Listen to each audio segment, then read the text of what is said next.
Bonjour à tous, j'espère que vous allez bien. On se retrouve aujourd'hui pour cette nouvelle vidéo pour parler des différents types, différentes marques des panneaux solaires.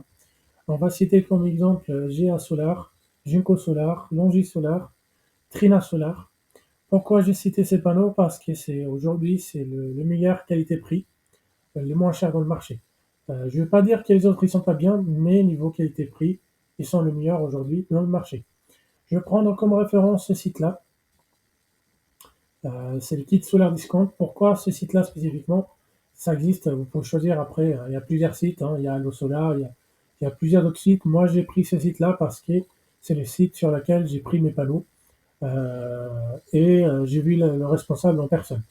Et je suis content de leur service. Il y a deux modèles des panneaux solaires. Il y a les panneaux solaires rigides et puis il y a les panneaux solaires flexibles. J'ai pris aussi comme exemple ici Zendur, la marque Zendur.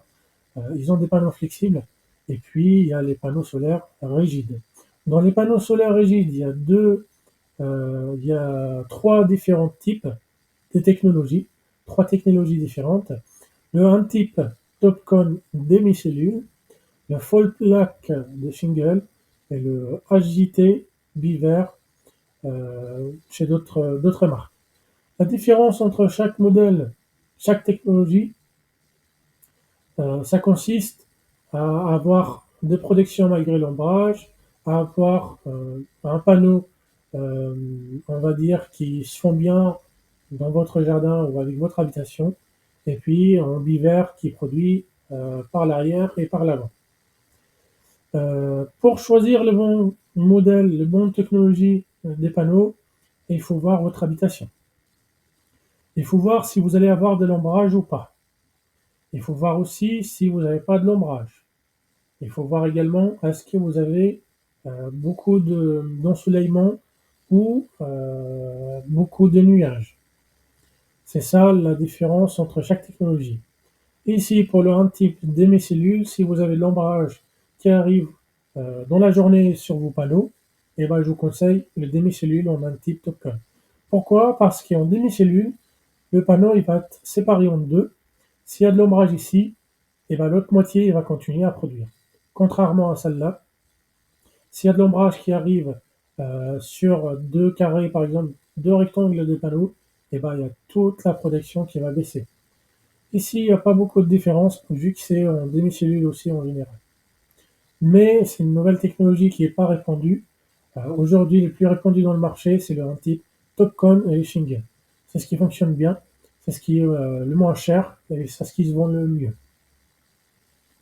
Moi, chez moi, j'ai commencé, j'avais pas beaucoup d'informations, je savais pas quoi choisir, j'avais peur. J'habite en appartement, j'avais un petit jardin, j'avais pas beaucoup de place. J'avais peur que les panneaux rigides prennent beaucoup de place par rapport aux flexibles, mais en fin de compte, non. Pourquoi non? Parce que les panneaux flexibles, il faut plusieurs pour arriver à la même protection avec un seul panneau rigide. Du coup, en fin de compte, ça prend beaucoup plus de place qu'un seul panneau rigide.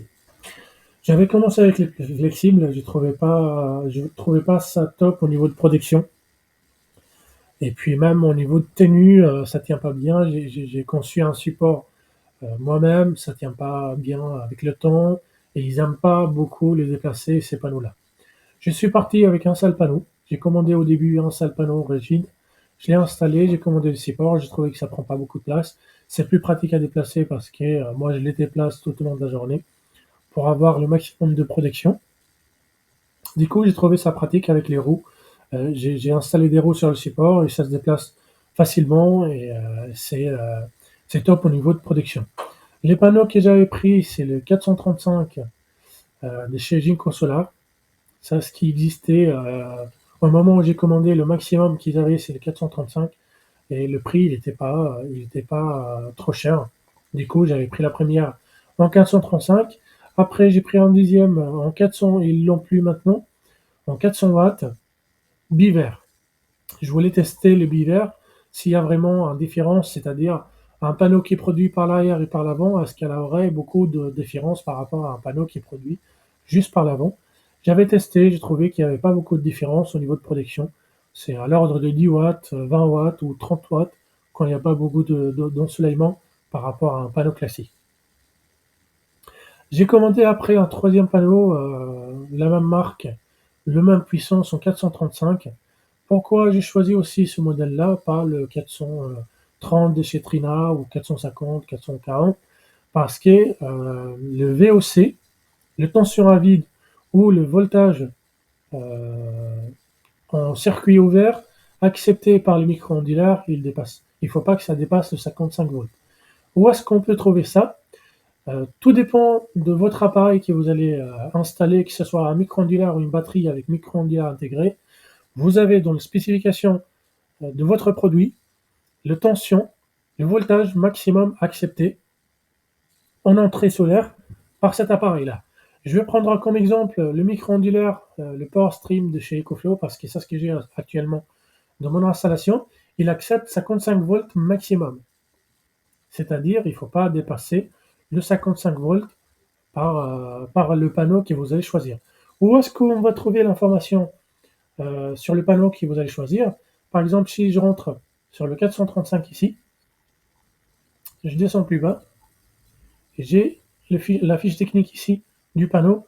Je vais chercher le, tout dépend ce qu'ils ont noté ici, voilà, l'Open Circuit Voltage, le VOC.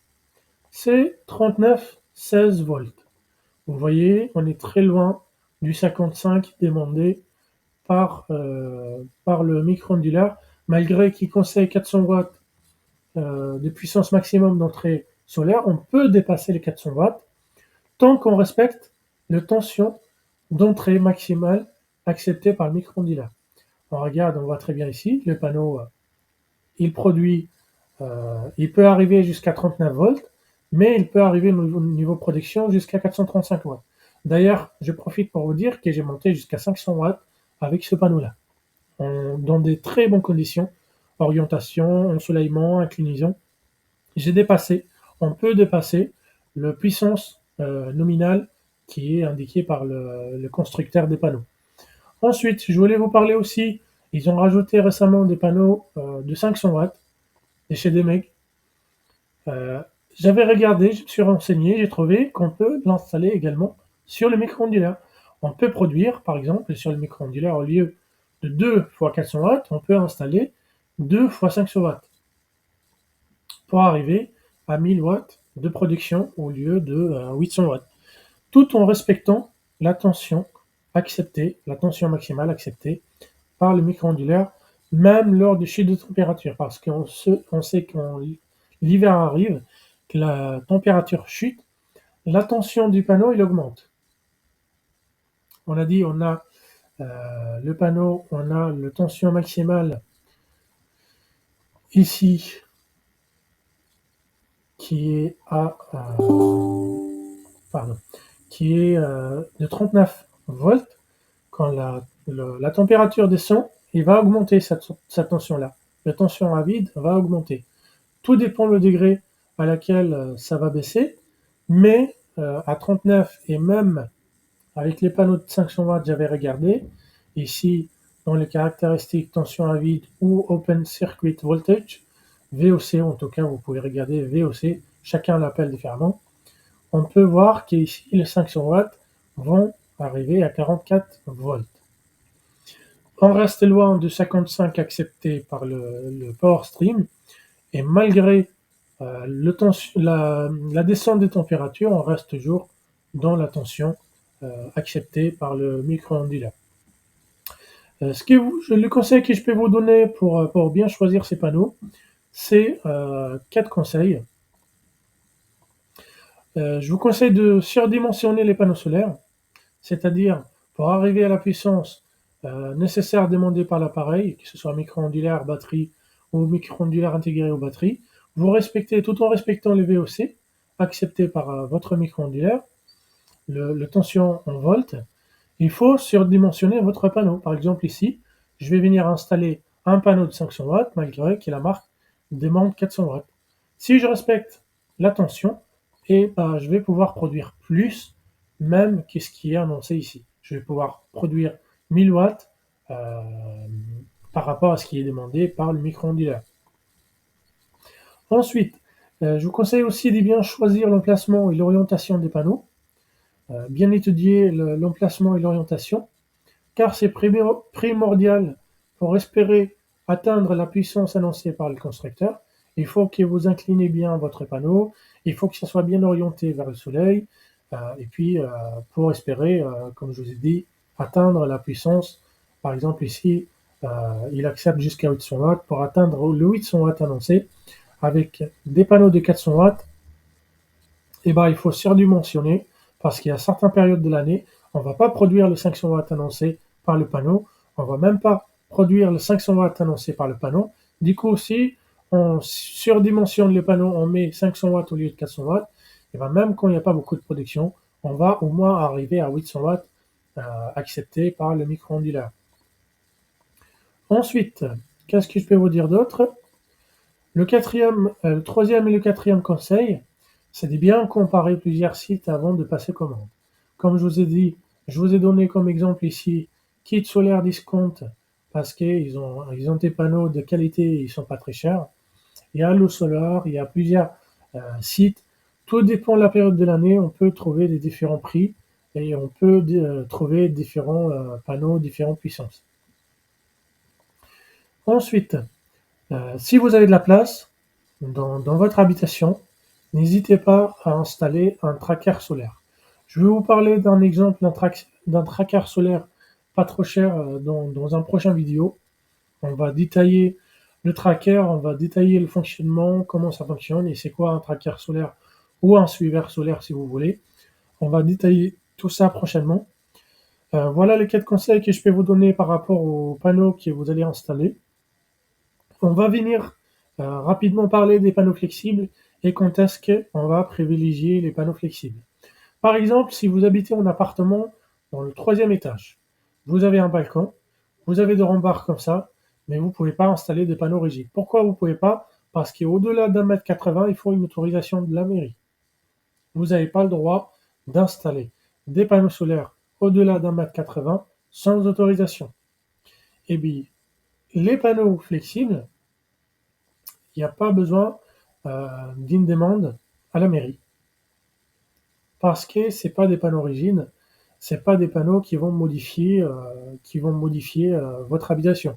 Vous pouvez tout simplement l'installer comme un brise-vue, par exemple, sur le rempart de votre balcon et commencer à produire.